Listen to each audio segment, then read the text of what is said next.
The Boy stars Lauren Cohan and James Russell. It's about this young girl who takes up this nanny job for an older couple, and when she realizes that older couple's son is a life-size doll, she starts to question why they actually have a son that is a life-size doll. She starts to learn things about this young boy named Brahms and his past and how they have the doll. Well, when she neglects some rules given to her by the older couple, disturbing things start to happen. Now I'm going to say right now that there might be some spoilers towards the end of this video. So if you guys have not seen this movie and you don't want anything to be ruined, don't watch the end. I thought The Boy was a pretty decent movie. I was expecting some pretty crappy January release, and what I got is a chilly, intense atmosphere actually. The director captured an atmosphere in this movie that from the trailers I thought was going to be silly. I thought this was going to be a silly movie. It's about a doll and it moves when no one's watching it. It's just going to be a whatever film. But he honestly captured this atmosphere that's a bit chilly.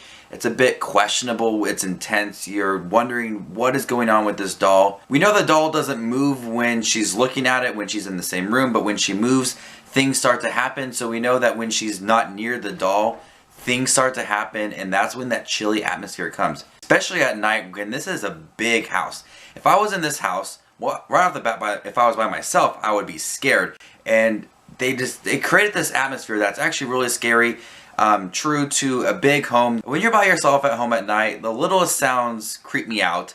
And so I like that the littlest sounds in the movie, it takes place at night, and that's when it's the creepiest. It takes me back to when I'm just by myself in my apartment and little noises going on. I'm pretty sure it's my cat, but I'm pretty sure someone's in this house ready to kill me. Like I said, I thought this movie was going to be silly. I thought the doll was going to be silly. But there was like a story behind this doll's eyes, and every time I looked into these doll's eyes, I saw him looking back at me, and that there was a past there, and I wanted to know more. The movie does have some typical jump scares that we kind of got used to, so we kind of see them coming. And it doesn't make for a truly scary film, but just the atmosphere is a little chilly and intense, but the jump scares, it's nothing really scary. Also, one thing that kind of bothered me is that there's this abrupt change in the character's view about the doll. What it really felt like is that she believed that this doll was real for a long time, when in the first half of the film, she didn't believe any of these things were real, and then a certain scene happened, and it just made it feel like she believed this doll was real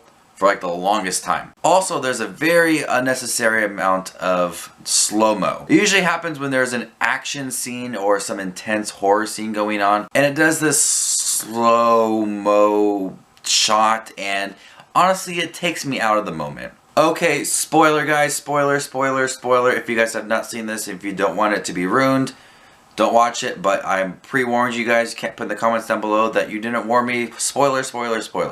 This doll is not possessed. It is controlled by a 20-something-year-old man that lives in the walls. I didn't really see that coming, to be honest. I thought this doll was just possessed and the family was crazy and the spirit was in this doll, kind of like Annabelle. But what I really appreciate about the ending is that it turned into a slasher film. And I loved the ending. I know a lot of people didn't really like it, but it wasn't the best thing, but I really liked it because there's so many possession films, there's so many demonic films, there's so many exorcist films. We don't get any slasher films anymore. And with the ending, I appreciate it because it took me back to watching some of the best slasher films, and it makes me want to see more slasher films. So I'm gonna go ahead and give The Boy a C. This is Just Watching Movies with his review of The Boy, the first movie of the year that isn't a D or an F. Thank you. Finally, something that's not a D or an F. So this is Just Watching Movies, and you stay classy, YouTube.